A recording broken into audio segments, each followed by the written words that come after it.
यमुना की सफाई को लेकर मुख्यमंत्री केजरीवाल का बड़ा ऐलान। दिल्ली वालों से किया कौन सा वादा। प्रदूषण के बाद दिल्ली वालों ने झेला ट्रैफिक जाम का दर्द। फेरी वालों की बढ़ती संख्या ने बढ़ाई हाई कोर्ट की चिंता। और दिल्ली के डबल मर्डर केस में कोडवर्ड की मिस्ट्री। जानेंगे ये सारी खबरें आज की टॉप 10 न्यूज में। नमस्कार, मैं हूं सुप्रिया सिंह। शुरुआत करते हैं दिल्ली के 10 बड़ी खबरों की। मगर उससे पहले आपसे एक जरूरी अपील है। अगर आपने अभी तक हमारे चैनल द भारत खबर को सब्सक्राइब नहीं किया है तो नीचे दिया गया सब्सक्राइब का बटन दबाएं। साथ ही खबरों की अपडेट्स पाने के लिए बेल आइकन को भी जरूर प्रेस करें। प्रदूषण के चलते दिल्ली में ट्रकों की एंट्री पर रोक। ट्रैफिक पुलिस ने जारी की एडवाइजरी। राष्ट्रीय राजधानी क्षेत्र यानी एनसीआर में बिगड़ती वायु गुणवत्ता को देखते हुए दिल्ली ट्रैफिक पुलिस ने जरूरी सामानों को ले जाने वाले ट्रकों को छोड़कर बाकी ट्रकों के 21 नवंबर तक शहर में आने पर रोक लगा दी है। इसको लेकर एक एडवाइजरी भी जारी की गई है। विशेष पुलिस आयुक्त मनीष कुमार अग्रवाल ने कहा कि सभी ट्रक यूनियन मालिकों और ट्रकों के चालकों को सलाह दी जाती है कि वे 21 नवंबर तक दिल्ली की सीमाओं के बाहर गोदामों, परिवहन केंद्रों जैसे स्थानों पर अपने ट्रकों को खड़ा करने और रोकने के लिए पर्याप्त व्यवस्था करें। 21 नवंबर को सीएक्यूएम या दिल्ली सरकार आगे आदेश जारी करेगी। छोटे कमर्शियल इलेक्ट्रिक वाहनों को मिलेगी नो एंट्री में छूट। परिवहन मंत्री कैलाश गहलोत ने इसका ऐलान करते हुए कहा, इसका सीधा फायदा दिल्ली के हजारों इलेक्ट्रिक वाहन मालिकों को होगा। उन्होंने इस छूट को इलेक्ट्रिक व्हीकल L510 और N1 श्रेणी में लागू करने की बात कही है। गहलोत ने कहा कि नो एंट्री में किसी भी तरह के कमर्शियल व्हीकल नहीं आ सकते हैं। वहीं 1000 प्राइवेट बसें हायर करने के सवाल पर गहलोत ने कहा कि पब्लिक नोटिस इशू कर दिया गया है। बहुत जल्द ये बसें दिल्ली की सड़कों पर होंगी। कुछ एयर कंडीशन भी है और कुछ नॉन एसी भी हैं। उन्होंने कहा कि कोविड के कारण इलेक्ट्रिक बसों के आने में देरी हुई है, जल्द ही इलेक्ट्रिक बसें भी आ जाएंगी। यमुना पर मुख्यमंत्री केजरीवाल की सफाई। बोले 2 दिन में नहीं हो सकता ये काम। केजरीवाल ने प्रेस कॉन्फ्रेंस के दौरान यमुना की गंदगी पर चिंता जाहिर की, साथ ही 6 एक्शन पॉइंट्स भी बताए। उन्होंने कहा कि 2025 तक यमुना की सफाई पूरी कर ली जाएगी। सीएम ने कहा कि यमुना नदी को इतना गंदा होने में 70 साल लगे। उन्होंने कहा कि दिल्ली के चुनावों में लोगों से वादा किया गया था कि अगले चुनाव तक यमुना को साफ कर दिया जाएगा। उन्होंने वादा किया कि अगले चुनाव से पहले यमुना में दिल्ली वालों के साथ वो डुबकी लगाएंगे। उन्होंने 6 एक्शन पॉइंट की बात की, जिसमें बेहद कम कीमत पर नए सीवर ट्रीटमेंट प्लांट बनाने पर काम किया जाएगा। तकनीक की मदद से नालों की सफाई होगी।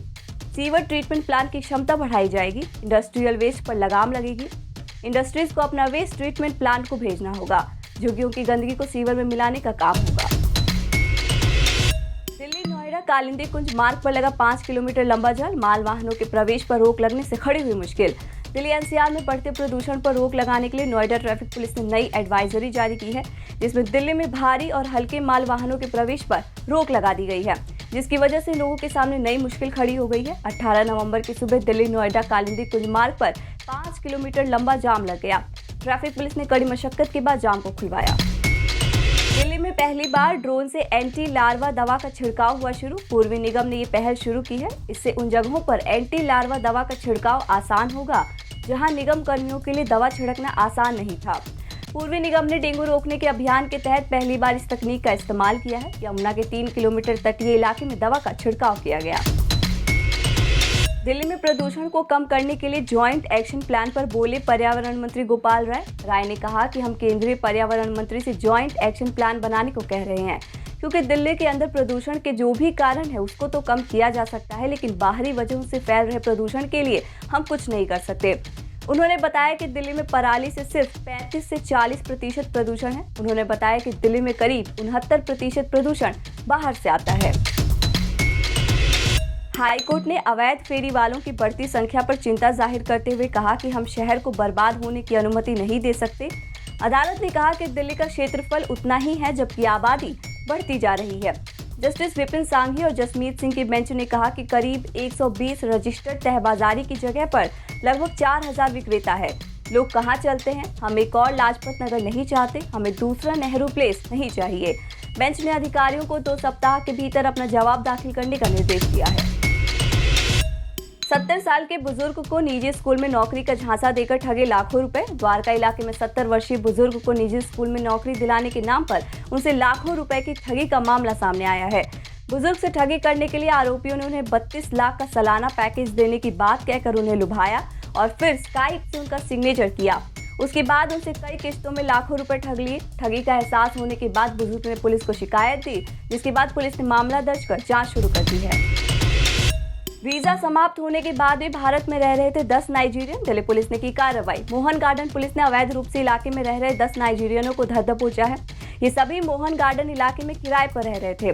दिल्ली पुलिस ने पेट्रोलिंग के दौरान इलाकों में घूम रहे नाइजीरियनों से पूछताछ के दौरान वैलिड वीजा और पासपोर्ट की मांग की, लेकिन वो भारत में रहने के लिए कोई वैलिड डॉक्यूमेंट्स नहीं दे पाए।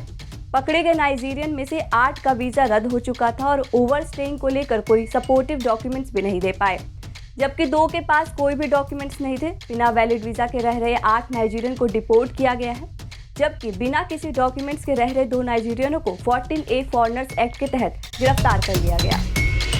Delhi Jangpura extension double murder case में कोड नेम था 1 2 3 4 5। सीसीटीवी फुटेज से हुआ खुलासा। साउथ दिल्ली के पॉश कॉलोनी जंगपुरा एक्सटेंशन में हुए डबल मर्डर केस को दिल्ली पुलिस ने सुलझा लिया है।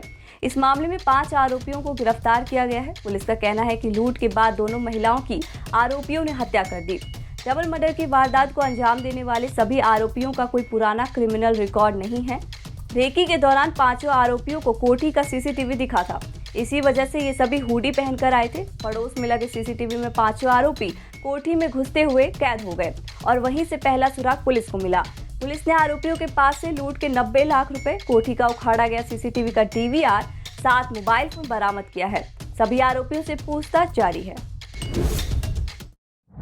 आप देख रहे थे दिल्ली की 10 बड़ी खबरें। हमारी बाकी खबरों के अपडेट्स पाने के लिए चैनल को सब्सक्राइब कर लीजिए। नमस्कार।